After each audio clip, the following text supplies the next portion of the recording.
शुक्रवार के दिन अगर शंकर के मंदिर में जल चढ़ाया जाए तो नारी का अखंड सौभाग्य होता है। शिव महापुराण की कथा कह रही है कि दुनिया के सारे तीर्थ नहीं जा सकते, पृथ्वी की सारी नदियों में स्नान नहीं कर सकते, पवित्र नदियों में आप स्नान नहीं कर सकते, या किसी भी तीर्थ में जाकर एक रात्रि भी विश्राम नहीं कर सकते, या हमने जिंदगी में कोई दान करा ना करा, कोई पुण्य करा ना करा, कोई सत्कर्म करा ना करा, कोई शास्त्र पढ़ा ना पढ़ा, कोई शास्त्र सुना ना सुना, उसके बाद भी शिव महापुराण की कथा कहती है कि एक दिन में अगर मात्र एक बार भी आप शंकर के शिवालय में प्रवेश कर गए या मंदिर में प्रवेश कर गए तो सारे तीर्थ, सारी नदियां, सारे सरोवर, सारी बावड़ी, सारे तालाब, सारे कुंड के स्नान का पुण्य, दान का पुण्य प्राप्त हो जाता है।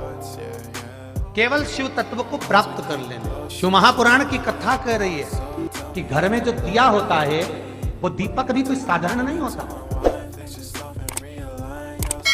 उस दीपक की भी महत्वता है, उस दीपक का भी वर्णन है। महाराज एक बात और बहुत अच्छे से सुनिए, शायद आपकी जिंदगी को सवार, शायद आपके जीवन को सवार। मेरी जीजियों, मेरे जीजाओं, मेरी बेटियों, बेटाओं, कभी मौका लगे शंकर भगवान के शिवलिंग के पास में आप बैठे हैं, यहां तक शास्त्र कहता है कि घर में अगर किसी को बहुत तेज बुखार आ गया है, बहुत तेज बुखार, और बच्चा उस बुखार में तप रहा है, बहुत तप रहा है, महाराज तुम जिस दिए में भगवान की आरती उतारते हो, जिस दिए से तुम भगवान की पूजन करते हो, कभी मौका लगा और आप पूजन करने के लिए गए,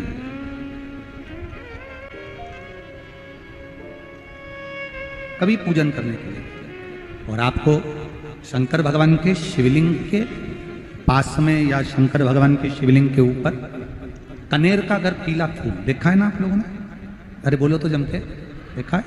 कनेर का यदि पीला फूल शिवलिंग के आसपास में या शंकर भगवान के ऊपर कहीं रखा हुआ भी दिख जाए, विषम परिस्थिति हो, बहुत हिम्मत ना हारते हुए, कभी भगवान अकेले में एकांत में आप पहुंचे उनके पूजन के लिए, कनेर का पुष्प वहां रखा है, चाहे वो जलाधारी पर रखा हो, चाहे वो शिवलिंग के पास में रखा हो, शिवलिंग पर रखा हो, उस कनेर के पुष्प को अगर आप 5 जगह का स्पर्श कराकर अपने हृदय की बात कहकर वापिस महादेव को समर्पित कर देते हो तो भी मेरा महादेव तुम्हारे दुख का निवारण कर देगा। अब वो 5 स्थान, वो 5 स्थान, पहला गणेश जी, गणेश जी का जो स्थान होता है वह जगह, दूसरा षडानंद कार्तिक, तीसरा अशोक सुंदरी वाला स्थान, चौथा जलाधारी जो ऊपर से बूंद बूंद जल नीचे गिरा रही है, जया, विषहरा, शामली बारी, दौतली, देव, शंकर जी की 5 बेटियों का, और 5वें नंबर का है शंकर भगवान के, जो कैसे वर्णन किया जाए, त्रिशूल के 3 भाग होते हैं। करें दर्शन आप लोगों ने, जैसे सामने त्रिशूल लगा है, इस त्रिशूल के ऊपर देखेंगे तो 3 भाग दिख रहे हैं, नजर आ रहे हैं सबको?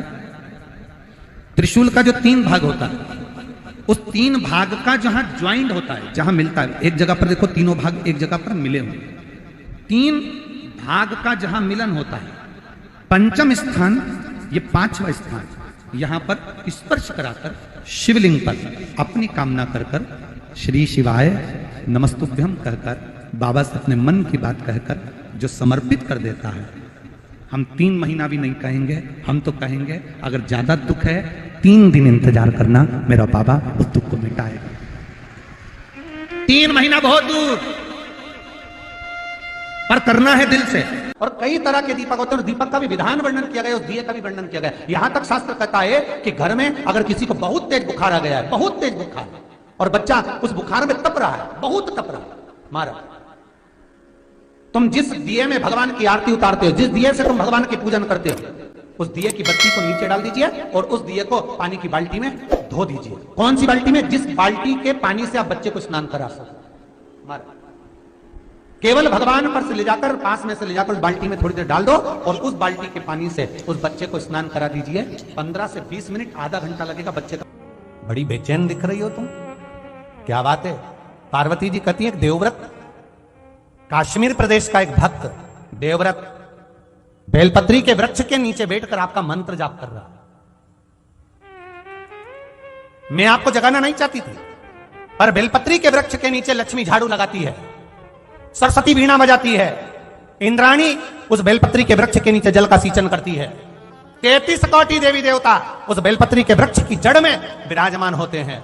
इसलिए देवव्रत एक बार पंचाक्षर मंत्र बोलता है तो वो 33 करोड़ बार गिना जाता है। ऐसा बेलपत्री का वृक्ष होता है। बेलपत्री के वृक्ष के नीचे एक बार अगर भगवान का नाम लिया जाता है तो वो 33 करोड़ बार, 33 कोटि बार गिना जाता है। एक मंत्र केवल नमः शिवाय, ओम नमः शिवाय, नमः शिवाय, ओम नमः शिवाय, 33 कोटि बार गिना है।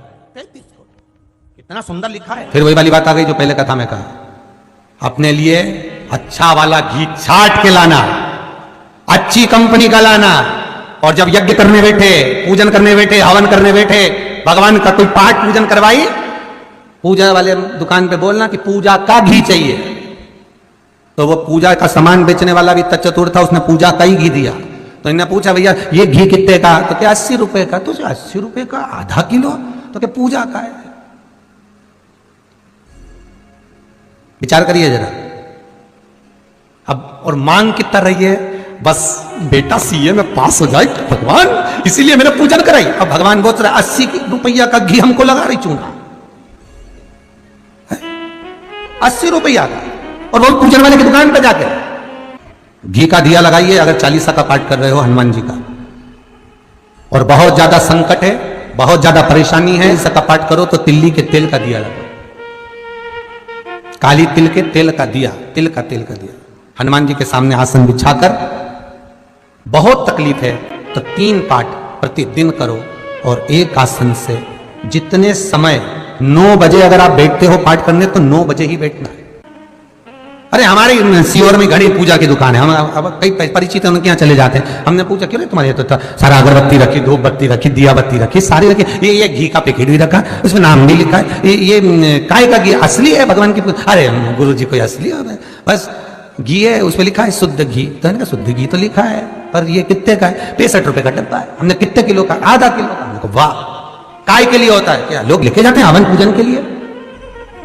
हमने भी सोचा वाह रे विश्वनाथ वाह, क्या किए? एक बंगला बना दो भोलेनाथ, सर्विस लग जाए भोलेनाथ, फिर के बहू को छोरा हो जाए भोलेनाथ। अब भोलेनाथ जी से पूछा ये देते क्यों नहीं? तो भगवान भी बोले बस वो पूजा वाली दुकान का 80 रुपए में काम चला रही है और ढेरों का मांग रही।